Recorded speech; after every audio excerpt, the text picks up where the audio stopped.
여러분, 미국의 소비자 물가가 우리 시간으로는 오늘 새벽이죠. 발표가 됐는데 그 수치가 여러분 충격적입니다. 6.8%나 올랐습니다. 6.8%. 그러니까 이 정도 수치는요, 미국 전역을 깜짝 놀라게 할 수밖에 없는 수치입니다. 시장에서 전망한 집계보다도 더 많이 올랐습니다. 시장에서 전망한 집계는 6.7%였거든요. 그런데 실제 뚜껑을 열어보니까 6.8%까지 오른 겁니다.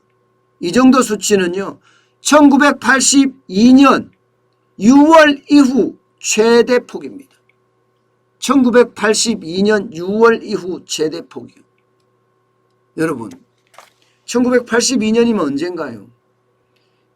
2차 오일 쇼크가 끝나는 시점이었죠.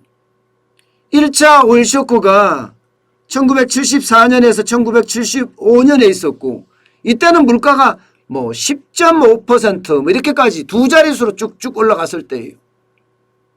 그리고 2차 오일 쇼크는 1980년에서 1981년으로 봐야죠.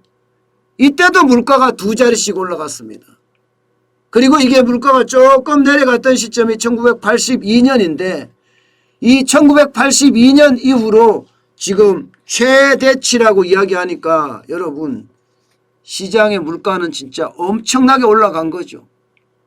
그래프를 보면요, 그야말로 기울기가 장난이 아닙니다. 10월까지만 하더라도 6.2%까지 올라갔거든요. 10월까지. 11월에는 좀 다소 떨어지지 않겠느냐 하는 일말의 전망도 있었습니다만은 그 일말의 전망이 완전히 날아가 버렸습니다. 완전히 날아가 버렸습니다. 그러니까 물가가 장난 아니게 올라간 겁니다.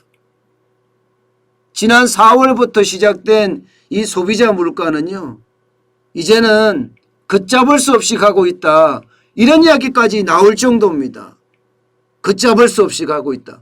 심지어 말입니다, 변동성이 큰 에너지나 식품 지수를 뺍니다. 그러면 근원 뿌리건자에 근원 소비자 물가 지수가 나오는데, 근원 소비자 물가 지수도 전년 동월보다 4.9% 올랐습니다. 전월보다도 0.5%포인트가 오른 수치예요. 이것도 1981년입니다. 1981년 중반 이후로 가장 큰 폭의 상승률입니다. 그야말로 폭등 그 자체죠. 문제는 여러분, 이 소비자 물가가 어느 특정 분야에서만 폭등하는 것이 아니라 광범위하게 치솟고 있다는 사실이에요. 에너지는 에너지대로 33.2%가 급등했고요. 중고차는 중고차대로 31.4%가 급등했습니다. 심지어 식음료는 6.1%나 올랐고요. 주거비는 3.8%나 올랐습니다. 3.8%. 심지어 말입니다, 이 주거비는요, 소비자 물가의 3분의 1을 차지하거든요. 미국 같은 경우는. 우리나라는 주거비가 안 들어가지만, 그런데 이 주거비가 집값이죠, 집값. 2007년 이후로 가장 큰 폭의 상승세다, 이렇게 이야기합니다. 이 정도까지 올라가니까 이제 시장에서는요, 퍼펙트 스톰이라는 이야기까지 나옵니다. 퍼펙트 스톰. 글로벌의 공급망이 교란돼서 원자재가 이동이 자유롭지 못하니까 물가가 오르고요. 소비자들의 수요가 폭증해서 물가가 오르고요. 여기다가 유동성을 과잉으로 풀어서 주택 임차료가 오르고 그에 따르는 충격까지 크고 작은 위기가 한꺼번에 몰렸다. 그래서 인플레이션이 퍼펙트 스톰 형태로 나타나고 있다, 이런 얘기가 됩니다.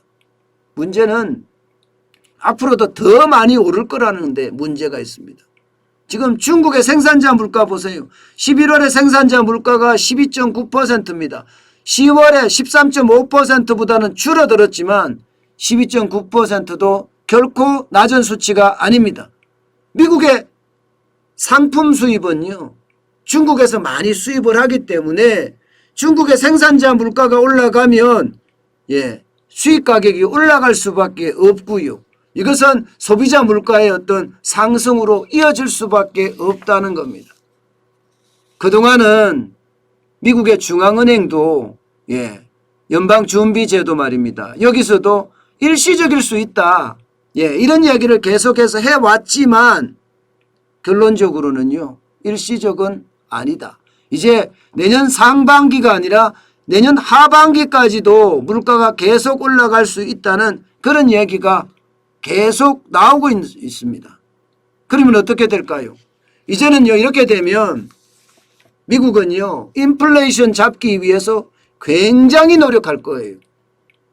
다른 그 어떤 것보다가 성장이 아니라 물가 잡기라는 거예요. 성장이 아니라.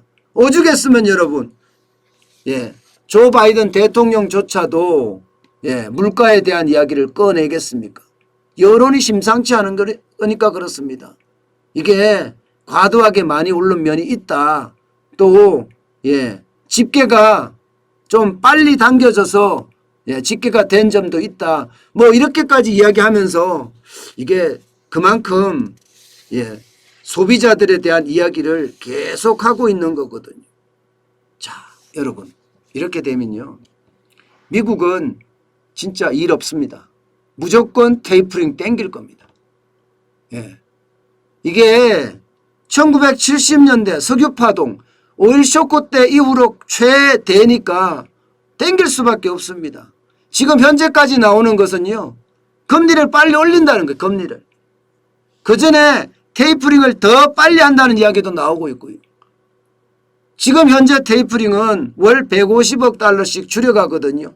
이게 무슨 말인가? 작년에 코로나19가 창궐하면서 말입니다. 미국은 시장에서 채권을 계속 사들였습니다. 한 달에 120억 달러씩, 1200억 달러씩 말입니다. 그런데 이제 채권을 덜 사들인다는 거예요. 그러면 현찰을 덜 푼다는 이야기잖아요. 11월, 12월에는요, 150억 달러씩 적게 사들이고요. 내년 1, 2, 3월에는 300억 달러씩 줄여가면서 결국은 3월까지는 종료한다. 이런 방침을 이미 가지고 있습니다. 이미 가지고 있습니다.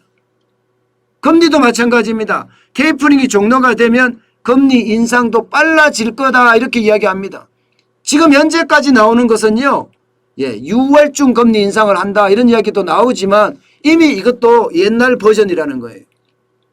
지금 미국은 내년 봄에 금리를 올린다. 그것도 한 차례가 아니라 두 차례, 그것도 아니라 세 차례, 세 차례까지 내년에 금리를 올릴 수 있다는 전망이 나오고 있습니다. 그러면 세 차례를 올리려고 그러면요, 내년 봄이 언제인가? 이게 굉장히 중요하잖아요. 봄이라는 건 여러분, 우리가 생각하기가 쉽습니다. 2월은 겨울이죠. 3월은 봄입니다. 6월은 여름입니다. 5월은 봄입니다. 그러면 3월, 4월, 5월 중에 올린다는 결론이 생기잖아요. 그만큼 말입니다. 금리 인상을 조기에 땡길 수도 있다는 얘기예요. 여기에다가 12월 달에 소비자 물가가 어떻게 되는지에 따라서 굉장히 또 많이 달라질 수 있는 변수기는 한데요. 12월 달에는 기본적으로 연말 대목이라는 이름 때문에 물가가 오를 수밖에 없다는 겁니다. 그러면 6.8%보다가 물가가 더 올라갈 수도 있다는 그런 우려까지 나오거든요. 물론 떨어진다는 분석이 지배적이지만 더 올라간다면 만약에 이게 여러분 3월에 테이퍼링을 더 빨리 당기고 더 빨리 당겨서 결국은 3월에 금리 인상을 한다는 이야기도 많이 나옵니다. 그렇게 될 경우 여러분 우리 시장이 얼마나 충격이 될까요? 저는 우리도 지금 굉장히 위험한 시기라고 보고 있습니다. 미국이 금리를 한번 올리기 시작하면 연속적으로 올리거든요. 연쇄적으로 올립니다. 연쇄적으로.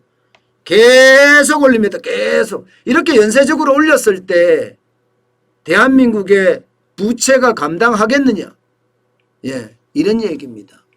결국 말입니다. 미국이 올리면 우리도 따라서 금리를 올려야 되는데 그 올리는 시점이 예, 미국과 같이 따라갈 때는 예, 우리 부채가 쉽지 않다는 예, 그런 전망도 계속 나오고 있지요. 저는 그 어느 때보다 우리 시장 굉장히 위기 속에 있다. 저는 이렇게 분석하고 있습니다. 그만큼 여러분 예, 위기에 대한 어떤 대응은 빨라져야 된다. 이런 말씀을 꼭 드리고 싶습니다.